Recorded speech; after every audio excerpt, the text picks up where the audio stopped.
Next gen ஆன்மீக அன்பர்களே, ஒரு அருமையான ஒரு வாய்ப்பு.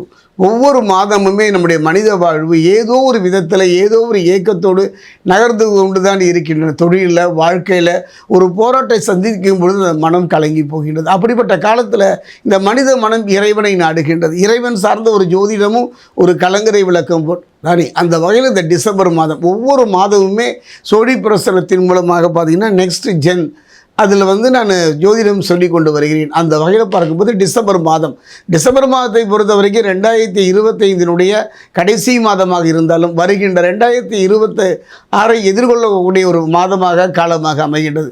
அந்த வகையில் ரிஷபத்தை பொறுத்த வரைக்கும் கிருத்திகை 2 4 ரோகிணி மிருகசீரிஷம் 1 எவ்வாறு இருக்கும் என்பதை இப்போ நம்ம பார்க்கலாம். சோழி பிரசனத்தில்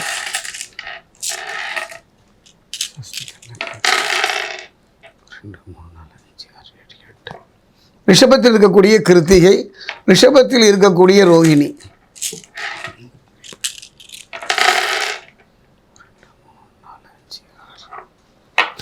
ரிஷபத்தில் இருக்கக்கூடிய மிருகசீரிஷம் 1 2,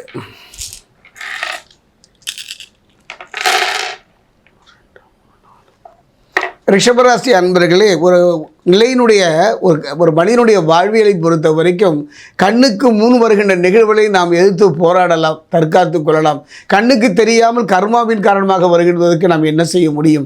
அந்த வகையில் பார்க்கும்போது ஒரு கிரகத்தினுடைய பயிற்சியை வைத்தோ ஒரு கிரகத்தினுடைய இருப்பை வச்சியோ மாதவளன் சொல்லிவிட முடியாது. அந்த வகையில் பார்க்கும்போது மற்ற கிரகங்கள் எவ்வாறு இருக்குது என்பதையும் நாம் பார்க்கலாம். அந்த வேளை சனி பகவானை பொறுத்தவரைக்கும் ராசிக்கு 11 இடமான லாபஸ்தானத்தில் யோக நிலைகளை வாரி வழங்குவார். அற்புதம் என்றுதான் சொல்வேன். ரிஷபத்தை பொறுத்த வரைக்கும் சனி பகவான் வருவதே அற்புதமான ஒரு நிலையை, நல்ல நல்ல முன்னேற்றங்களையும் இடந்ததை திரும்ப பெறக்கூடிய ஒரு வாய்ப்பையும் தரக்கூடிய ஒரு நிலையில் இருக்கின்றார். அதைத்தான் நான் சொன்னேன். சனி ராசிக்கு 11வது இடமான லாபஸ்தானத்தில் யோகங்களை வாரி வழங்கக்கூடிய ஒரு அற்புதமான ஒரு நிலையில் இருக்கின்றார். ராசிக்கு 10ஆம் வீட்டில் ராகு, அதாவது யோககாரகன் என்று சொல்லக்கூடிய ராகுவை பொறுத்த வரைக்கும் 10ஆம் வீட்டில் பண வரவுக்கு பஞ்சமில்லை. யாரிடம் சென்று நிற்காத ஒரு நிலையை அவர் தந்து விடுவார். கணவர் மனைவி ஒற்றுமை மேம்படும். இதுவரை கனவு மனைவிற்குள்ளே இருந்த இந்த கருத்து வேறுபாடுகள் வரைங்கி இருவரும் ஒருவரை புரிந்து கொள்கின்ற ஒரு அற்புதமான நிலையும் இந்த மாதத்தில் ஏற்படும். அவப்பெயர் உண்டாகும் என்று சொல்கிறது.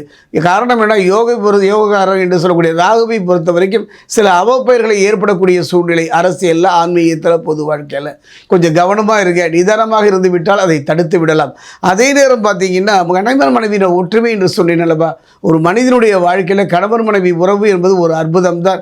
அந்த உறவினுடைய அருமை இப்போ தெரியாது, காலம் கடந்த பின்பு தான் உணர்வீர்கள். அதாவது கண்கெட்ட பின்பு சூரிய நமஸ்காரம் வேண்டாமே. அந்த வகையில் ஒருவர் புரிந்து கொண்டு ஒற்றுமையாக வாழ்வதற்கான ஒரு அற்புதமான ஒரு தலம் இந்த காலகட்டம். அதே நேரத்தில் பார்த்தீங்கன்னா நான் சொன்னேன்லவா அவப்பெயர் ஏற்படும் என்று, அந்த அவப்பெயர் ஏற்படுவதை தடுப்பதற்கான ஒரு சக்தியையும் களத்திரக்காரர்கள் சுக்கிரன் தருவான். ரிஷபராசிக்கு ராசிநாதனை பொறுத்த வரைக்கும் யாருன்னு பார்த்தீங்கன்னா களத்திரக்காரகன் சுக்கிரன் 7 ராசியை பறிக்கின்றார். ராசிநாதன் ராசியை பறிக்கின்ற ஒரு அற்புதமான ஒரு நிகழ்வும் இந்த டிசம்பர் மாதம் ரிஷபராசிக்கு நிகழ்கிறது. அதே நேரம் 4 கேது இருக்கார். 4 கேதில் இருந்தால் உடல்நிலையில் கவனமாக இருக்க வேண்டும். மருத்துவம் சார்ந்த சில விரய சிலைகள் வர இருப்பதை முன்கூட்டியே அறிவுறுத்துகின்றன. அதே நேரம் பார்த்தீங்கன்னா இம்மாதம் செவ்வாய் 7 மற்றும் 8ஆம் வீட்டில் பலவீனப்படுகின்றார். ஒரு செவ்வாயை பொறுத்த வரைக்கும் புரிந்து கொள்கின்ற ஒரு காரகத்தன்மை உடையவர். செவ்வாய் பலமாவது அவ்வளவு சிறப்பு அல்ல. அதே நேரம் முன்கோபம் வருவதற்கான சூழ்நிலை. ஒரு மனிதன் எதை இழந்தாலும் நிதானத்தை இழக்கக்கூடாதுங்க. அந்த முன்கோபம் என்பது உறவில் பாதிக்கும், தொழிலில் பாதிக்கும், செய்கின்ற உத்தியோகத்தை பாதிக்கும். கவனமாக நிதானமாக இருந்து விட்டாலே இதை தவிர்த்து விடலாம். அதே நேரம் பார்த்தீங்கன்னா அவசர புத்தியினால் நம்முடைய எதையுமே யோசிக்காமல் அவசர புத்தியினால் சில குழப்பங்கள் உண்டாகும். கவனமாக இருந்து விடுங்கள். அதாவது ஆத்மகாரகன் பிதுர்காரகன் என்று சொல்லக்கூடிய சூரியனும் பலவீனமாக தென்படுவதனால பகைகள் வருவதற்காக ஒரு காரணம் இருப்பதனால நிதானமாக பொறுமையாக இந்த மாதத்தை கடத்தி விடுவீர்கள். ஆனால் வருகின்ற காலம் ஒரு நல்ல காலமாக அமையும். அதே நேரம் பார்த்தீங்கன்னா இந்த காலகட்டத்தை ரிஷபத்தை பொறுத்த வரைக்கும் செவ்வாய் பலமிழந்து காணப்படுவதனால் செவ்வாய்க்குரிய தெய்வம் முருகனாக இருந்தாலும் கூட அந்த அங்கார பதவியை வாங்கி தந்தவர் மகா கணபதி.